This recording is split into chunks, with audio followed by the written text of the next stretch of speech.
கர்த்தருடைய பரிசுத்த நாமத்திற்கு மகிமை உண்டாவதாக. இயேசு கிறிஸ்துவின் இனிய நாமத்தில் உங்கள் ஒவ்வொருவரையும் வாழ்த்தி வரவேற்கிறேன். கர்த்தர் உங்கள் ஒவ்வொருவரையும் ஆசீர்வதிப்பாராக. இன்று ஒரு சத்தியத்தை கற்றுக்கொள்ள பரிசுத்த ஆவியானவர் நமக்கு உதவி செய்வாராக. வெளிப்படுத்தின விசேஷ புஸ்தகம் 3வது அதிகாரம் 19வது வசனம்.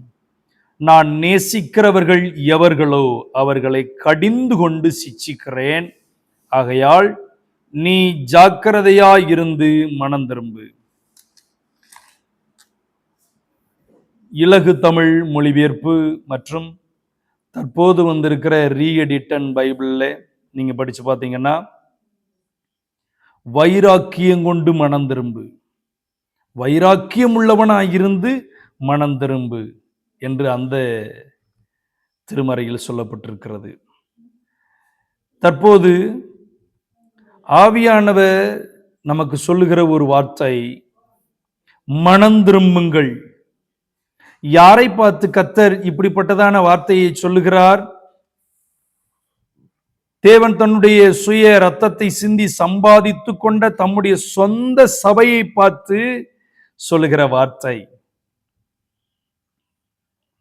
சபையை பார்த்து ஏன் இப்படி சொல்லுகிறார்? சபையில் குறை இருக்கிறது, குறை இருந்தது. எப்படி சொல்றோம்? எபேசியர் சபை, எபேசு சபை ஆதி அன்பை விட்டுவிட்ட சபை. பெர்கமு சபை உலகத்திற்கு தன்னை விற்று போட்ட ஒரு சபை.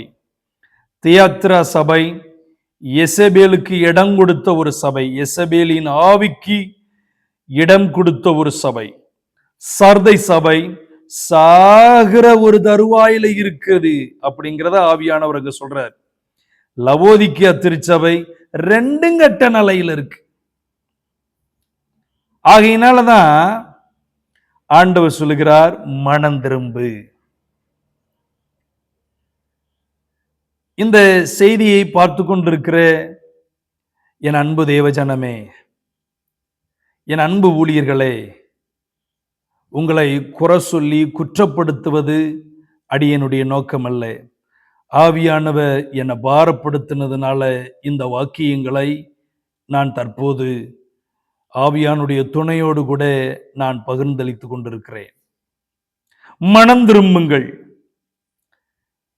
முதலாவது வெளிப்படுத்தின விசேஷம் 2வது அதிகாரம் 5வது வசனம். நீ இன்ன நிலையில் இருந்து விழுந்தாய் என்பதை நினைத்து மனம் திரும்பி ஆதியில் செய்த கிரியைகளை செய்வாயாக. ஆதியில் எப்படி சபை கிரியை செய்தது? ஜெபம் பண்ணுவதிலும், வசனத்தை உபதேசிப்பதிலும், வசனத்தை போதிப்பதிலும் நாங்கள் உறுதியாக தரித்திருப்போம். ஜெபம் பண்றதுலையும் வசனத்திலையும் உறுதியாக தரிச்சு நின்னாங்க. இப்படி ஆண்டவர் மேல அன்பு செலுத்தினார்கள். இரண்டாவது, அதே வெளிப்படுத்தின விசேஷம் 2வது அதிகாரம் 15-16. நான் வெறுக்கிறதை விட்டு மனம் திரும்பு.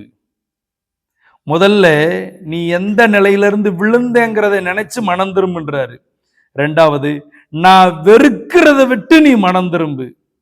அப்படின்னா சபை கர்த்தர் வெறுக்கிறதோடு கூட சேர்ந்து அப்படியே தோளோடு தோள் கோர்த்து பயங்கரமா பயங்கரமா இது ஆண்டவர் வெறுக்கிறார். ஆண்டவர் வெறுக்கிறத விட்டு மனம் திரும்பு. மூன்றாவது வெளிப்படுத்தின விசேஷம் 2வது அதிகாரம் 21வது வசனம். மனம் திரும்ப கர்த்தர் வாய்ப்புகளை தருகிறார், கால அவகாசங்களை கொடுக்கிறார். பாருங்க, ஆண்டவர் நம்ம மேல எவ்வளவு அன்பு வச்சிருக்கிறார். நீங்க இந்த ஆகாப் ராஜாவோட சம்பவங்களை படிச்சு பார்த்தீங்கன்னா, அவனுக்கு மறுபடியும் டைம் கூட்டி கொடுத்துக்கிட்டே இருக்கிறார். டைம், அந்த கால அவகாசங்களை கொடுத்துக்கிட்டே இருக்கிறார். ஏன் தெரியுமா? அந்த பகுதியில் படிச்சு பார்த்தீங்கன்னா தெரியும், சொல்லப்பட்டிருக்கு, நான் கர்த்தர் என்பதை அவன் அறியும்படி. நான் கர்த்தர் என்பதை அவன் அறியணும். நான் தான் மெய்யான கடவுள் என்பதை அவன் அறியணும். அப்படின்றதுக்காகவே அவனுக்கு கால அவகாசங்களை கொடுத்துக்கிட்டே இருக்கிறார். இன்னைக்கும் அநேக திருச்சபைகளுக்கு, அநேக மக்களுக்கு கால அவகாசங்களை கர்த்தர் கொடுத்து கொண்டே இருக்கிறார். எதுக்குன்னு தெரியுமா? அவரே மெய்யான தேவனும் நித்திய ஜீவனுமா இருக்கிறார் என்பதை அறிந்து கொள்ள வேண்டும், புரிந்து கொள்ள வேண்டும், அவரிடத்துல திரும்பி வரணும்னு சொல்லி ஆண்டவர் கால அவகாசங்களை கொடுத்து கொண்டே இருக்கிறார். ஆனால் இந்த கால அவகாசங்களை, இந்த நேரங்களை, இந்த காலத்தை அவங்க தவறாக பயன்படுத்துகிறார்கள். கிருபையின் காலம் தானே, எதுக்கெடுத்தாலும் கிருபை கிருபை கிருபை. கிருபையின் காலம்தான் ஐயா, கிருபையின் காலம்தான், நாங்க தவறா சொல்லல. கிருபையின் காலம். எதுக்கு இந்த கிருபையின் காலம்? இந்த கிருபையின் காலத்திலேயே மனம் திரும்பி அவரிடத்துல வந்துவிடு. ஒருவரும் கிரியை செய்யக்கூடாத ஒரு ராக்காலம் வரப்போகிறது. அந்த நாள்ல ஒண்ணு நடக்க போறதில்லை. இதுதான் ரட்சிப்பின் காலம், இதுதான் மனம் திரும்புவதற்கு ஏற்ற காலம். கர்த்தர் நமக்கு கொடுத்திருக்கிற ஒரு நல்ல காலம்னு சொன்னா அது இந்த காலம்தான்.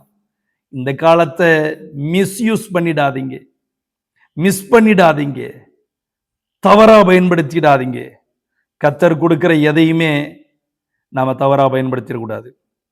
4வது வெளிப்படுத்தின விசேஷம் 3வது அதிகாரம் 3வது வசனம். நீ கேட்டு பெற்றுக்கொண்ட வகையை நினைத்து அதை கை கொண்டு மனம் திரும்பு. நாம எதெல்லாம் கேட்டோம்? வாக்கு தத்தங்களை கேட்டோம், சத்தியங்களை கேட்டோம், இந்த சத்திய வளங்களை இதெல்லாம் வெளிப்படுத்துங்கன்னு கேட்டோம். இப்ப ஆண்டவர் சொல்றாரு, நீ கேட்ட இல்ல, நான் உனக்கு தந்தல்ல, அதை நினைச்சு நினைச்சு நினைச்சு பார்த்து அதை கை கொண்டு மனம் திரும்பு. ஆண்டவர் நம்மகிட்ட பேசுறாரு, பாத்தீங்களா? ஆண்டவர் நமக்கு ஏராளமா தந்திருக்கிறாரு, தந்ததை நினைச்சு மனம் திரும்புவோம். 5வதாக வெளிப்படுத்தின விசேஷம் 3வது அதிகாரம் 19வது வசனம் நாம படிச்சோமே, அந்த வசனத்துல ஒரு காரியங்கள் சொல்லப்பட்டிருக்கிறது. நான் நேசிக்கிறவர்கள் எவர்களோ அவர்களை நான் சிட்சிக்கிறேன், தண்டிக்கிறேன். அப்போ ஆண்டவர் நம்மளை நேசிக்கிறாரு, அதனால மனம் திரும்பிடணும். ஆண்டவர் ரொம்ப ரொம்ப நேசிக்கிறார் நம்மளை. இந்த உலகத்திலேயே மாறாத நேசம் அப்படின்னா ஆண்டவர் நேசம் மட்டும்தான். மனுஷங்க நேசம், மனுஷங்க பாசம் ஒரு நாள் மாறிடும், ஆண்டவருடைய நேசம் மாறாது. இயேசு உங்களை நேசிக்கிறார். இயேசு கிறிஸ்து உங்க மேல தான் உயிரையே வச்சிருக்கிறாரு, அதனாலதான் தான் உயிரையே தந்தாரு. அந்த அளவுக்கு நம்ம மேல ஒரு நேசம். அந்த நேசத்தை தவறா பயன்படுத்திடாதீங்க. ஆகையினால அவர் தண்டிக்கும் போது, அவர் கண்டிக்கும் போது கசந்து கொள்ளாதீங்க. ஆண்டவர் என்னை நேசிக்கிறதுனாலதான் என்னை சிச்சிக்கிறாரு, ஆகையினால கர்த்தருக்கு ஸ்தோத்திரம் சொல்லி மனம் திரும்புங்க. 6வதாக 2 பேதுரு 3வது அதிகாரம் 9வது வசனம் படிச்சு பார்த்தீங்கன்னா தெரியும். நாம் கெட்டு போக கூடாது என்பதற்காக அவர் நீடிய பொறுமை உள்ளவராய் இருக்கிறார். ஆகையினால மனம் திரும்புங்க. நாம ஒருத்தரும் கெட்டு போவது அவருக்கு சித்தமே இல்லை. பைபிள் சொல்லுது, தேவன் தம்முடைய ஒரே பேரான குமாரனை விசுவாசிக்கிறவன் எவனோ அவன் கெட்டு போகாமல் நித்திய ஜீவனை அடையும்படி அவரை தந்தருள் இவ்வளவாய் உலகத்தில் அன்பு கூர்ந்தார். அப்போ நாம கெட்டு போக கூடாதுன்னு சொல்லியே பிதாவாகி யாவே தன்னுடைய சொந்த குமாரனாகிய கிறிஸ்து இயேசுவை நமக்காக தந்தார். அதை நினைச்சு பார்த்து மனம் திரும்புங்க. மனம் திரும்பலன்னா வெளிப்படுத்தின விசேஷம் 2வது அதிகாரம் 21, 22, 23 சொல்லப்பட்டிருக்கு. நீங்களே படிச்சு பார்த்து உணர்வடையுங்கள், மனம் திரும்புங்கள். தேவனுடைய சமூகத்துக்கு நேராக நம்முடைய வாழ்க்கை ஒவ்வொரு நாளும் ஒரு ஏணி படி மேல ஒரு மனுஷன் ஏறுவது போல நம்முடைய ஜீவியமும் ஒவ்வொரு நாளும் அப்படியே மேல மேல மேல போகட்டும். கர்த்தருக்கு பிடிக்காத காரியங்களை விட்டு மனம் திரும்புவோம். கர்த்தர் நம்மை இந்த வார்த்தைகளின் மூலமாக ஆசீர்வதிப்பாராக.